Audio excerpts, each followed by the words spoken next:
আচ্ছা ঠিক আছে, তাইলে তোরা থাক, আমি আদালতে দেখতেছি, দোয়া করি যেন মারজানটা লইয়া ইনশাল্লাহ ফিরতে পারি। ঠিক আছে, ইনশাল্লাহ। মানববন্ধন করে কি মারজানকে জেল থেকে বের করা সম্ভব হবে? আপনাদের কি মনে হচ্ছে? বিস্তারিত জানতে সম্পূর্ণ ভিডিওটি দেখতে থাকুন। আসসালামু আলাইকুম প্রিয় দর্শক, সবার কি অবস্থা? হাজির হয়ে গেলাম মিট এন্টারপ্রাইজ নিবেদিত হাবুর স্কলারশিপ নাটকের ৩৬৫তম পর্বে কী সব ঘটতে চলছে তার অগ্রিম খবর নিয়ে। অলরাইট, ফাইনালি আপনারা দেখতে পারবেন এবার মারজানকে জেল থেকে ছাড়ানোর জন্য মানববন্ধন করার পরিকল্পনা করবে হাবু। এবং ফাইনালি গ্রামের যে লোকজন রয়েছে তারা সবাই মিলে সিদ্ধান্ত নেবে, হ্যাঁ, মারজানকে ছাড়াতে হলে তারা মানববন্ধন করতেও রাজি আছে।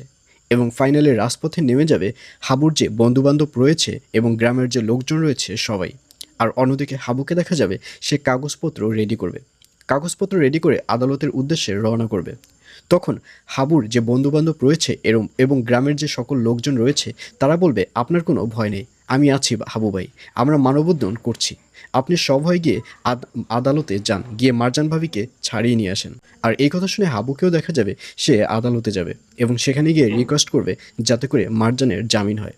এবং ফাইনালি এক পর্যায়ে মারজানের জামিন হয়ে যাবে। আর এছাড়াও থাকবে আরও আশ্চর্য সকল ঘটনা। সুতরাং সবাইকে হাবুর স্কলারশিপ নাটকের ৩৬৫তম পর্ব দেখার আমন্ত্রণ রইল।